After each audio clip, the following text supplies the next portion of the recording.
This happened about a year ago, but I watched some Smosh Reddit stories and remembered this and decided to share.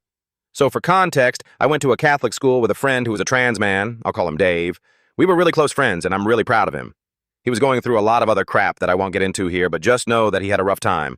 But he was still a great friend and is doing great now in a university for art. At the time, Dave was openly trans and went by he, him pronouns and a new name. Unfortunately, everyone knew him before his transition and his old name, so some people gave him shit for it. There was this guy, I'll call him Brad, who used to bully him a lot and be transphobic. Brad never bullied me that much, but he was really awful to my trans friend by misgendering him and just generally saying really awful things. So imagine my surprise when me and my family went to Greg's, a bakery in the UK, and Brad was there behind the counter.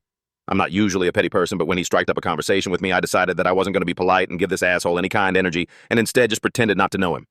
He said, "Oh, hey, OP, you all right?" And I just say, "Sorry, do I know you?" Brad tries to explain that he knows me from school, but I just give him a weird look and say, "Sorry, I have no idea who you are." My parents and my sister are right there just watching me do this, turning away to hold back laughter. I guess they caught on I was doing this on purpose. The last thing he says before I leave with my muffin is, "Oof, awkward, haha." Afterwards, my family asked who that was, and I explained who he was and what he did, and they laughing their asses off. Honestly, I think that's the only revenge I've ever done, but man, it felt good to humiliate that cunt. What is it with bullies thinking they can just talk to you like they weren't complete assholes to you?